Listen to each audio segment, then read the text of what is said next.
The stars shone coldly against the black void as Admiral Kralvor stood on the bridge of his massive warship. His four eyes narrowed as he watched the burning remains of yet another rebel world on the main screen. Smoke covered most of the planet, and pieces of destroyed ships drifted among the stars. The Admiral felt nothing as he watched. This was the price of defying the hegemony. "The cleansing is complete, Admiral," said his first officer, bowing slightly.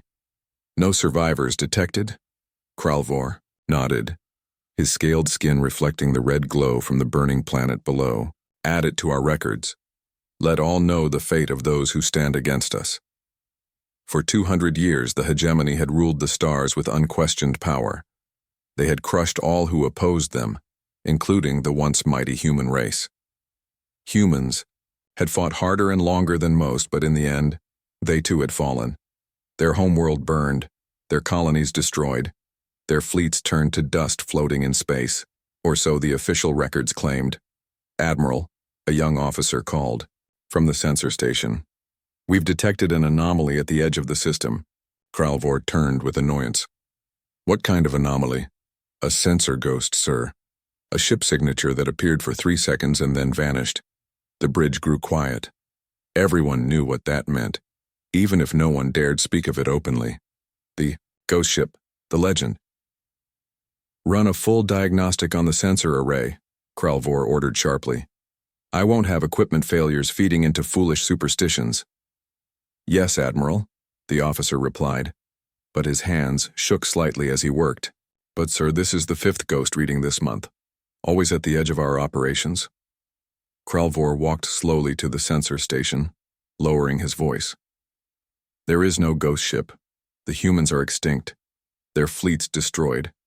I personally oversaw the burning of their last stronghold. Do you understand me, officer?" The younger alien nodded quickly, fear evident in his eyes. "Good. Now prepare for jump to the next system. We have 6 more rebel worlds to cleanse this cycle."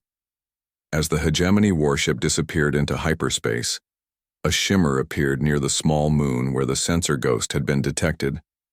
The shimmer grew larger until it revealed a massive battleship, its dark hull covered with scorch marks and hastily repaired battle damage. Despite its worn appearance, the ship radiated power. Along its side, barely visible under layers of repairs and modifications, was a name: Relentless. Inside the battleship, Captain Catherine Miller removed her hands from the stealth controls and exhaled slowly. She was in her 50s now, with silver streaking her once dark hair. Deep lines marked her face, evidence of decades spent in constant vigilance and combat. She had been a junior officer when Earth fell. Now she commanded humanity's last capital ship. "That was close," said Alan Wright, her first officer and friend of 20 years. He wiped sweat from his forehead. "The new cloaking system drained more power than we expected." Catherine nodded. "Have Paul check the power relays. We can't afford another fluctuation like that." She stood from her captain's chair and walked to the main viewport. The bridge crew worked silently at their stations. Only 53 humans remained aboard the Relentless, along with 200 allies from other races who had suffered under hegemony rule. Not enough to fight a war, but enough to hunt. "We confirmed it was him?" Catherine asked. Alan nodded. Facial recognition was positive. Admiral Kralvor himself, the Butcher of Earth. A tight smile formed on Catherine's lips. For 30 years, they had hidden, rebuilt, modified their ship with stolen technology and gathered allies. For 30 years they had waited for this moment. "Alert, all stations," she said. "The hunt begins now." Down in engineering, Paul Edwards looked up from the strange alien device he was trying to integrate into the ship's systems. At 55, he was the oldest human aboard, his hands permanently stained with engine grease and his left eye replaced, with a cybernetic implant after a close call 3 years ago. "About time," he muttered when the alert came through. He turned to his assistant, a 6-armed alien named Zex, whose homeworld had been one of the first to fall to the hegemony. "Let's get this thing working. We'll need every advantage." In the weapon control room, Susan Porter ran her hands over the newly installed missile launchers. They had stolen the technology from a hegemony cruiser 6 months ago, and she had personally led the raid. It had cost them 3 good people, but now the Relentless could hit targets from twice the distance of any hegemony ship. "Ready, Captain," she reported through the comm. "Weapons hot and waiting for your command." In the medical bay, Dr. Greg Hayes checked his supplies one last time. The coming days would bring casualties, they always did, but if they could finally take down Kralvor, it would be worth any price. He thought of his family, killed when the hegemony bombed the Mars colonies. His hands clenched involuntarily. "We're with you, Catherine," he said quietly. Back on the bridge, Catherine studied the star map where a red dot tracked Kralvor's flagship. "Where's he heading?" she asked. "The Proxima Beta outpost," replied Linda Reeves from the navigation station. "It's a major refueling depot for their fleets. Security will be minimal. They don't expect attacks this deep in their territory." "Perfect," Catherine said. She turned to address the bridge crew. "For 30 years they've called us a legend, a ghost story to frighten young officers. They claimed humanity was extinct." She pointed to the map, her eyes hard as steel. "It's time to remind the hegemony why they feared us in the first place. Plot a course to Proxima Beta. We'll arrive 6 hours before Kralvor. I want surprise teams ready for insertion." As the mighty battleship turned toward its destination, Catherine returned to her quarters. On her small desk sat the only personal item she allowed herself. A faded photograph of Earth taken from orbit, showing blue oceans and white clouds against the blackness of space. The Earth that no longer existed. She touched the photo gently. "We're coming for him," she whispered. "All of them, one by one." The Relentless slipped into hyperspace, invisible to hegemony sensors. The legend was no longer just a story to frighten alien soldiers on lonely outposts. The hunt had begun, and the hunter would not stop until her prey was destroyed. The last battleship of humanity was coming, and vengeance traveled with it. Proxima Beta shone like a blue-green jewel in the darkness of space. The small moon that housed the hegemony refueling station orbited the larger gas giant, almost hidden among its swirling clouds. From the observation deck of the Relentless, Susan Porter studied the station through high-powered binoculars. The 38-year-old commander had been 19 when Earth fell.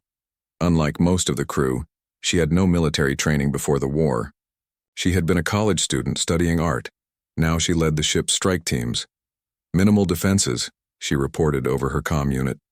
2 patrol ships. Standard security complement. They're not expecting trouble." On the bridge, Catherine nodded. Why would they? No one attacks the hegemony this deep in their territory. The plan was simple but dangerous. Susan would lead a team of 6 humans and 4 alien allies to infiltrate the station disguised as traitors. They would secure the command center, download the security codes needed for the larger operation, and signal the Relentless when it was time to move in. Susan checked her team one last time. Each member wore civilian clothes over light body armor, with weapons hidden in specially designed compartments. Greg Hayes, normally the ship's doctor, had insisted on joining this mission. His skill with a blade was second only to Susan's. "Remember," Susan told her team as they boarded the small unmarked shuttle, "we're just traders looking to resupply. Act normal, stay calm, and follow my lead. No weapons unless absolutely necessary." The shuttle launched from the cloaked battleship, following a path that would make it look like they were coming from a nearby civilian trade route. As they approached the station, Susan activated the fake identification beacon they had stolen 3 months earlier. "Proxima Station, this is Trading Vessel Sierra 9, requesting permission to dock and resupply," she said, keeping her voice casual. "We've got fresh fruits from the Antares sector and medical supplies to trade." There was a pause, then a bored voice responded. "Sierra 9, transmit cargo manifest and prepare for standard inspection." Susan nodded to Linda, who sent the fake manifest they had prepared. "Transmitting now, Proxima. Looking forward to stretching our legs. Been in this tin can for 3 weeks." The alien controller grunted something that might have been amusement. "Docking Bay 4. Follow the guide lights."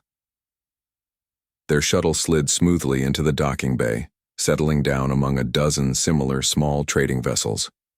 As they disembarked, Two bored-looking hegemony security officers waited to check their papers. "Purpose of visit?" asked the taller one, not even looking up from his scanner. "Trade and resupply," Susan answered with a friendly smile. "Got some Antarian fruits that'll make your taste buds dance." The officer grunted and waved them through. Step 1 complete. Now they needed to split up and move through the station without drawing attention. Susan tapped her earpiece twice, activating the secure channel to the Relentless. "Package delivered. Moving to distribution." Catherine's voice came back, barely audible. "Understood. Clock is running." The team separated into 3 groups, each taking different routes to their targets. Susan and Greg headed for the command center, posing as traders looking for the station administrator. 2 others moved toward the fuel control systems. The rest headed for the communication hub. For 20 minutes, everything went smoothly. They passed dozens of aliens from various hegemony client races, all going about their business. None gave the disguised infiltrators a second glance. Susan began to think they might pull this off without firing a shot. Then they reached the final checkpoint before the command center. A security officer, sharper looking than the others, studied their forged passes with narrowed eyes. Susan kept her expression neutral, but she could feel Greg tensing beside her. "These passes don't authorize access to administrative levels," the officer said finally. His hand moved toward the alarm button on his belt. Susan smiled apologetically. "There must be some mistake. We were told to speak directly with Administrator Vex about our special cargo." The officer's eyes narrowed further. "What special cargo?" Susan sighed, as if annoyed by bureaucracy. "Look, I'm just following orders.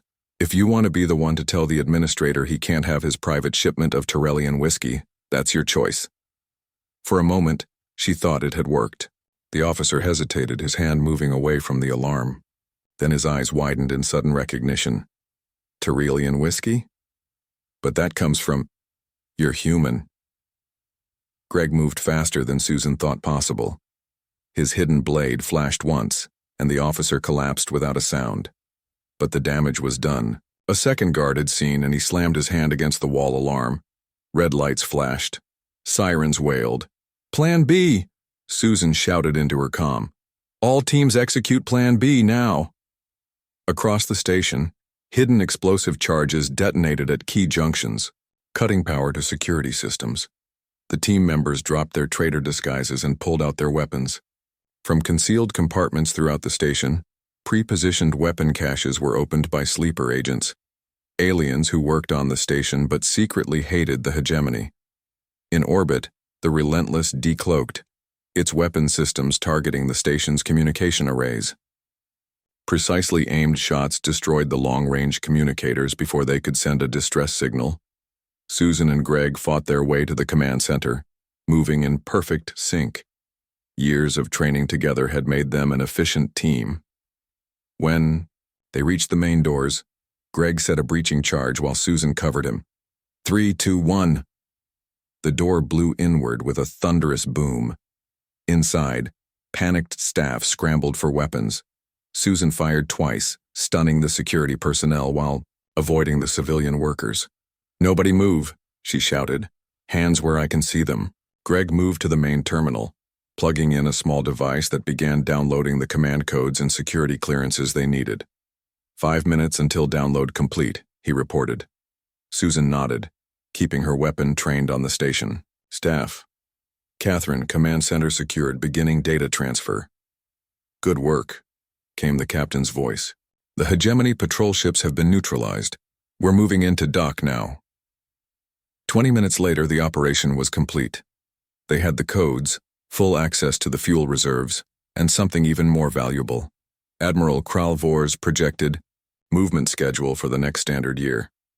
As Susan boarded the Relentless with her team, Catherine was waiting. "Casualties?" the captain asked. 3 wounded, none of ours killed," Susan reported. "We left the station staff locked in the emergency shelters. They have air and supplies for a week." Catherine nodded. It wasn't her way to kill unnecessarily. "And the prize?" Susan handed over a data crystal. "Everything we needed and more. We know exactly where Kralvor will be for the next 12 months. A rare smile touched Catherine's lips as she studied the information. He's heading for the Arcturus sector next week. She turned to the bridge crew. Prepare for immediate jump. We'll be waiting for him.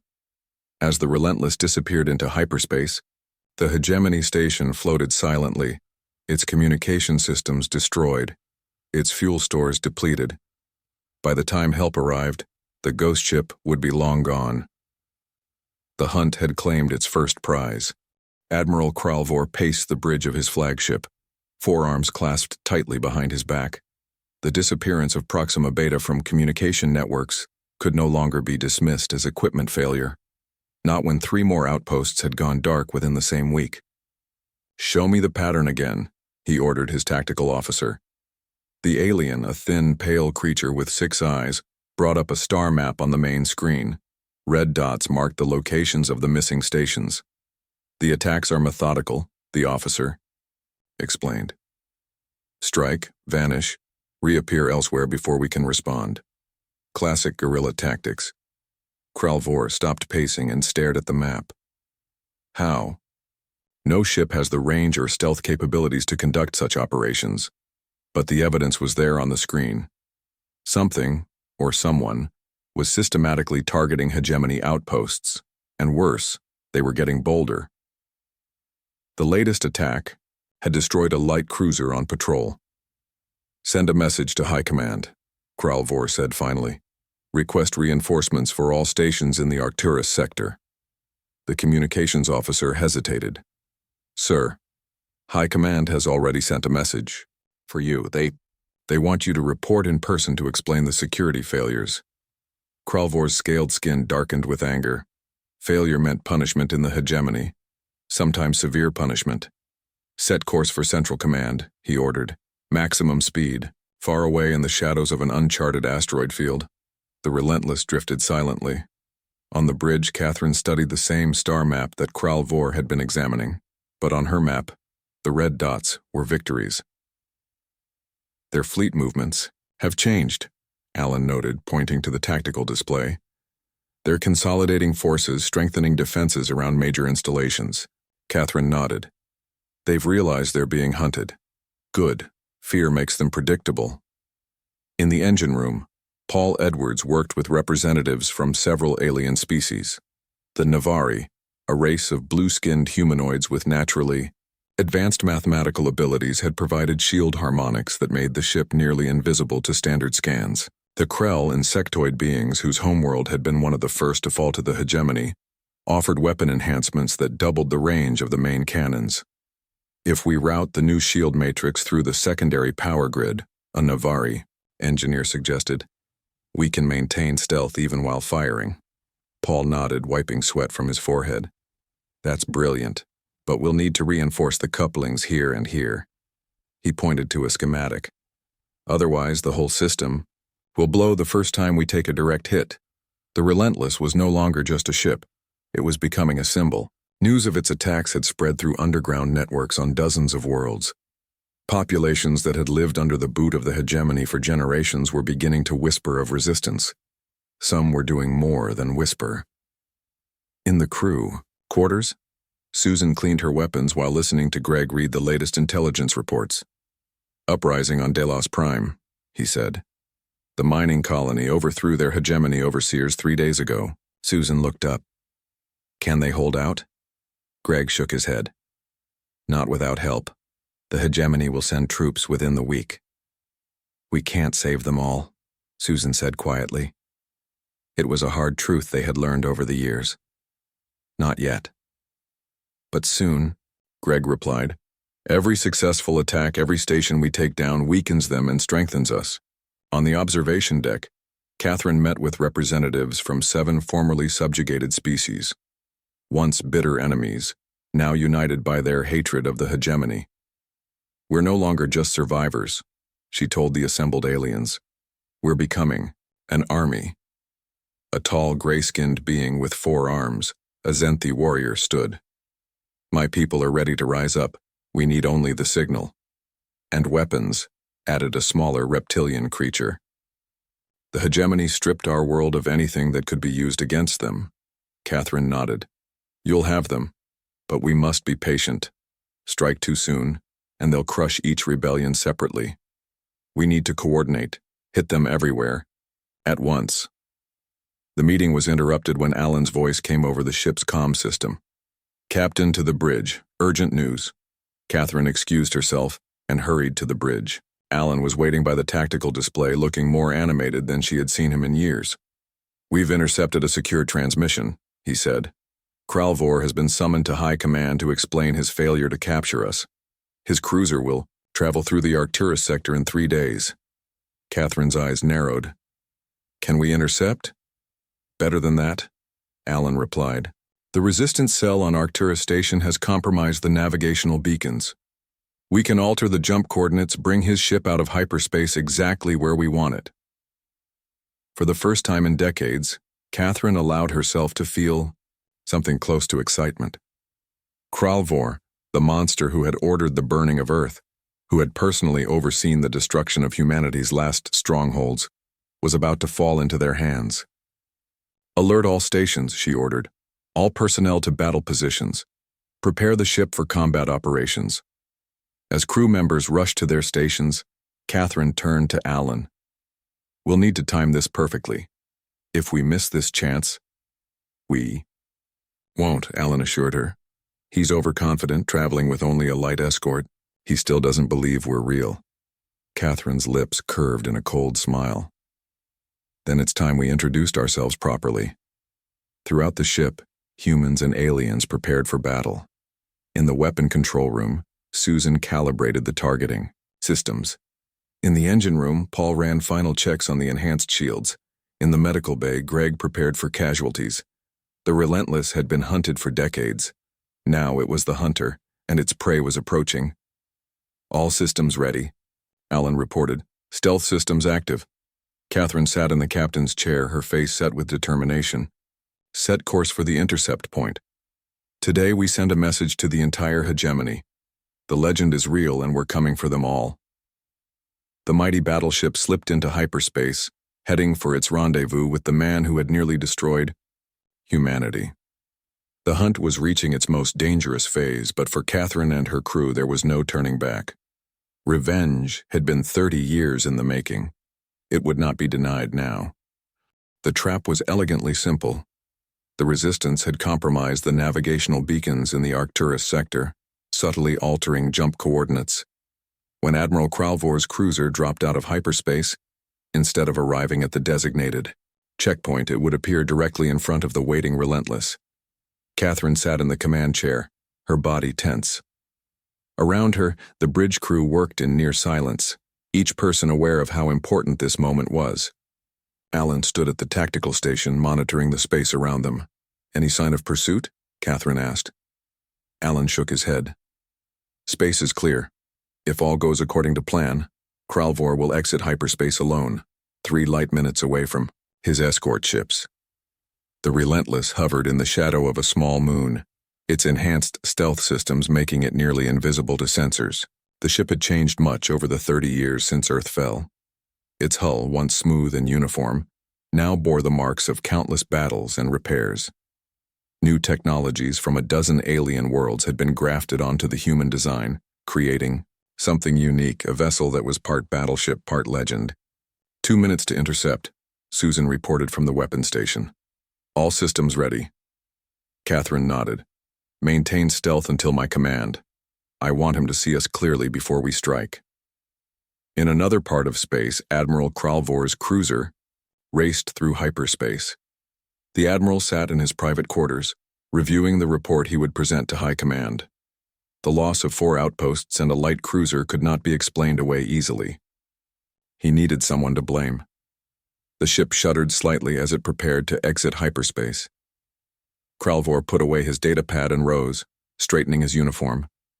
No matter what awaited him at Central Command, he would face it with dignity. He had served the hegemony faithfully for over 50 years. That had to count for something. The cruiser dropped back into normal space with the familiar lurch that even the most advanced inertial dampeners couldn't entirely eliminate. Kralvor waited for the ship to stabilize, then headed for the bridge, to check their position. He had just stepped onto the bridge when the tactical officer called out in alarm. "Admiral, ship detected directly ahead." Kralvor froze. "What? There should be no ships at this checkpoint." "It just appeared, sir," the officer replied, voice shaking. "It was hidden somehow, configuration unknown, but it's massive." On the bridge of the Relentless, Alan smiled grimly. "They've spotted us."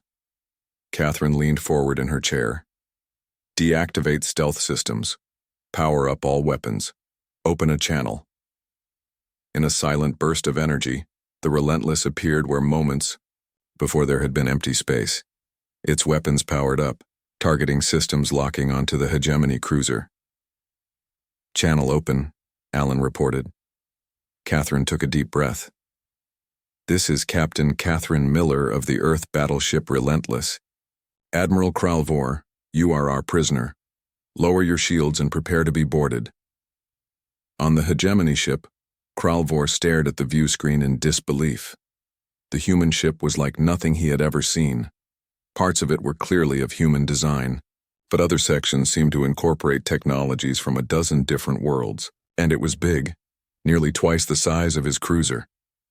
"Impossible," he whispered. "The humans are extinct."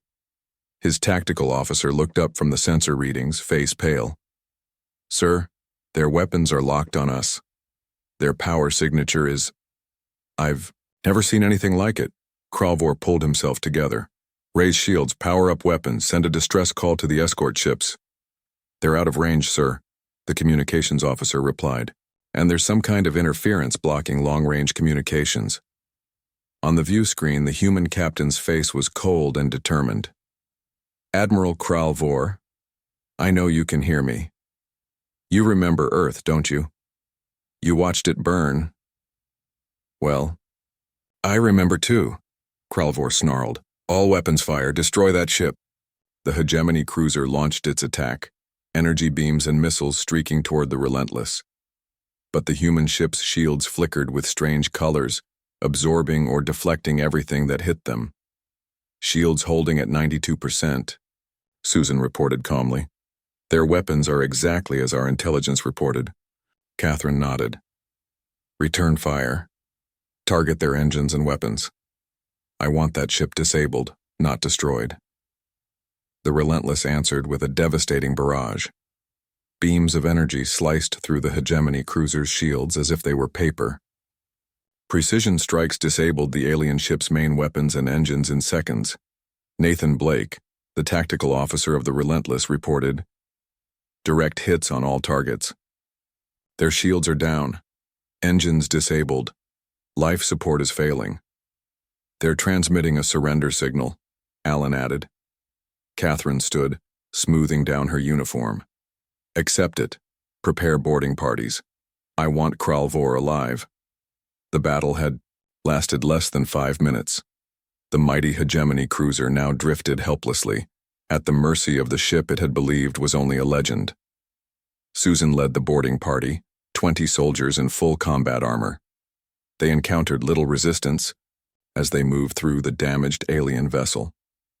Most of the crew had surrendered immediately, shocked by the swift defeat of their supposedly invincible ship. They found Kralvor on the bridge, still defiant despite his situation.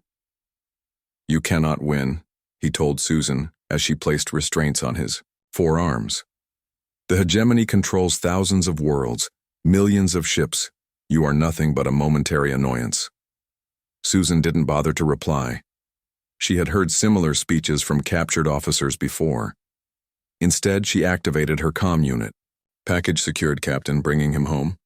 On the Relentless, Catherine waited in the docking bay as the shuttle returned with its prize. When Kralvor was brought before her, she studied him silently. The alien was tall, his scaled skin a mottled green-gray, his 4 eyes regarding her with hatred. "Do you know who I am?" she asked quietly. Kralvor sneered. "A human, a member of a weak, extinct species." Catherine smiled coldly. "Not so extinct, it seems." She stepped closer, her voice low. "I was there, Admiral. I watched you burn my world. I've spent 30 years preparing for this moment. For the first time, Kralvor seemed uncertain. "What do you want?" "Justice," Catherine replied. "But not just for Earth. For every world the hegemony has crushed. And you're going to help us get it." She turned to Susan. "Take him to the secure bay. Make sure he's comfortable. Our guest will be with us for some time." As Kralvor was led away, Alan approached. "The resistance cells are standing by. They're ready to broadcast the footage across all hegemony channels." Catherine nodded.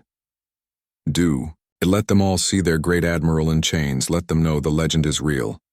Within hours, the image of Kralvor being marched onto the Relentless in restraints had spread across 1,000 worlds. The message was clear. The hunters had become the hunted. As rebellion erupted across a dozen systems, the hegemony high command scrambled to respond. They recalled their fleets, consolidated their forces, and for the first time in centuries, the mighty empire was on the defensive. The Relentless disappeared back into the darkness between stars, its mission far from over. The hunt continued, but now with the entire galaxy watching. 3 months after the capture of Admiral Kralvor, the galaxy changed. Dozens of worlds rose up against the hegemony. Resistance fighters who had hidden for generations now fought openly in the streets. Ships that once served the Empire now turned their weapons against it. And at the center of it all was the Relentless. Catherine stood on the observation deck looking out at the stars. Behind her, Alan supervised the final preparations for what they all knew would be their greatest battle. "The Alliance fleet is assembled," he reported. 93 ships from 27 worlds. Not as many as we hoped, but more than we ever thought possible. Catherine nodded. "And the hegemony?" "Their main fleet is gathering above Earth, just as our intelligence suggested. 200 ships, including 20 dreadnoughts. It had been Catherine's idea to make their final stand above the burned remnants of humanity's homeworld.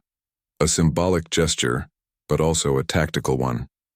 The hegemony would expect them to avoid Earth, believing it held too many painful memories for the human survivors. The Relentless had changed in the months since Kralvor's capture. With the help of their new allies, they had upgraded its weapon systems, enhanced its shields, and even managed to repair damage that had been patched but never properly fixed over the decades. The once battered warship now gleamed, a beacon of hope for the oppressed races of the galaxy. In the brig, Kralvor watched the preparations with growing unease. Catherine visited him daily, not for interrogation, but to simply tell him her plans. She wanted him to know exactly how his empire would fall. "You cannot win," he told her during her latest visit. "Your fleet is too small. The hegemony will crush you and everything will return to the way it was." Catherine smiled. "Perhaps, but we'll take many of you with us. And even if we fall, the rebellion has spread too far.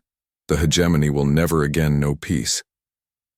As she left, Kralvor felt something he had not experienced in centuries: doubt. The jump to Earth took less than an hour. The Relentless led the fleet, its massive engines propelling it through hyperspace at speeds that would have been impossible before the upgrades. When they emerged, the blue-green world that had once been humanity's home filled the view screens. Earth was different now. The oceans were darker, the continents scarred by massive energy weapon impacts. But it was still Earth, still home. "Hegemony fleet detected," Susan called from the weapons station. "They're moving to intercept." Catherine took her place in the command chair. Around her, humans and aliens worked side by side, each driven by their own reasons to fight the hegemony. Some for revenge, some for freedom, all for a future where no race would ever again face extinction at the hands of the Empire. "Open a channel to all ships," Catherine ordered. "Alliance frequencies only." When the channel was open, she spoke clearly and confidently. "This is Captain Catherine Miller of Earth. 30 years ago, we watched our worlds burn. We watched our people die. We became a legend, a story to frighten young hegemony officers on lonely outposts." She paused, looking around at her crew, the family she had found among the stars. "Today, the legend ends. Today, we are no longer ghosts or myths. Today, we are soldiers, fighting for every race that has suffered under hegemony rule. Some of us won't survive this battle, But our sacrifice will ensure that our children will never know the boot of oppression. Across the fleet, cheers erupted from ship to ship. The Relentless was not alone anymore. All ships, battle formation, Catherine ordered.